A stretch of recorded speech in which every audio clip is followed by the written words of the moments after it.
न्यूनतम वेतन रिवाइज करके 26,000 रुपये प्रतिमाह लागू कराने व श्रम कानूनों में पूंजीपतियों के हित में बदलाव करने के खिलाफ सीआईटीयू के 25-27 अक्टूबर को होने वाले राज्य स्तरीय प्रतिनिधि सम्मेलन में निर्णायक आंदोलन की जाएगी घोषणा।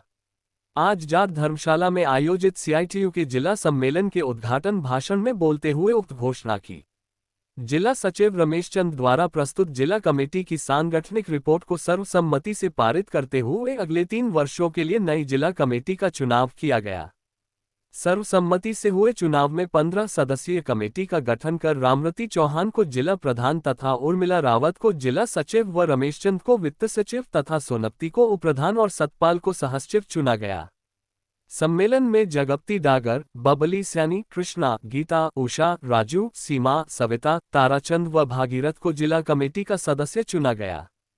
सम्मेलन में शामिल आंगनवाड़ी वर्कर व हेल्पर्स, आशा वर्कर, मिड डे मील, ग्रामीण सफाई कर्मचारी, वन मजदूर व भवन निर्माण कामगार यूनियन के प्रतिनिधियों को संबोधित करते हुए सीटू के प्रदेश महासचिव जय भगवान तथा सहसचिव सुधा ने बताया कि राज्य में न्यूनतम वेतन 2015 में रिवाइज किया गया था, जबकि कानूनी रूप से यह 5 साल के अंतराल के बाद 2020 में रिवाइज होना चाहिए था, लेकिन राज्य सरकार द्वारा इसे 5 साल तक लंबित रखने के चलते प्रदेश के लाखों मजदूरों को करोड़ों अरबों रुपए की मजदूरी का नुकसान हुआ है।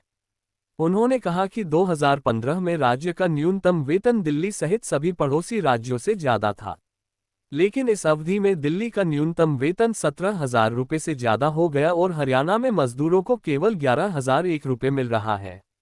उन्होंने कहा कि महंगाई के हिसाब से न्यूनतम वेतन को तुरंत रिवाइज किए जाने की जरूरत है और यह 26,000 रुपये से कम नहीं होना चाहिए। यूनियन नेताओं ने मांग की कि न्यूनतम वेतन एडवाइजरी बोर्ड में सभी केंद्रीय श्रमिक संगठनों सहित सीटू के प्रतिनिधि को भी शामिल किया जाए। सीटू नेताओं ने कहा कि राज्य में 1 लाख के करीब स्कीम वर्कर्स हैं। सरकारी विभागों में लाखों कच्चे कर्मचारी काम कर रहे हैं जिन्हें बेहद कम वेतन मिल रहा है। सरकार यह पॉलिसी बनाए जिसमें 26,000 रुपये से कम वेतन किसी भी अस्थायी या कच्चे कर्मचारी का नहीं होना चाहिए। उन्होंने कहा कि राज्य में मनरेगा मजदूरों को भी तय न्यूनतम मजदूरी मिलनी चाहिए और वन मजदूरों को पक्का करने समेत उनके सभी लंबित मामलों का समाधान सके। निर्माण श्रमिकों के कल्याण बोर्ड के तहत रजिस्ट्रेशन और सुविधाएं पूरे तौर पर उपलब्ध हों और मजदूरों के वेरिफिकेशन का अधिकार ट्रेड यूनियनों को दिया जाए। यूनियन नेताओं ने कहा कि केंद्र सरकार मजदूर विरोधी 4 लेबर कोड्स लागू करने का दबाव बना रही है, इसे स्वीकार नहीं किया जाएगा। सम्मेलन में घोषणा करते हुए उन्होंने कहा कि 25-27 अक्टूबर तक होने वाले सीटू राज्य सम्मेलन में हड़ताल समेत बड़े आंदोलन की घोषणा की जा सकती है। उन्होंने कहा कि देश और प्रदेश के करोड़ों मजदूरों को गुलाम बनाने के इन दस्तावेजों को लागू करने का कड़ा प्रतिरोध किया जाएगा।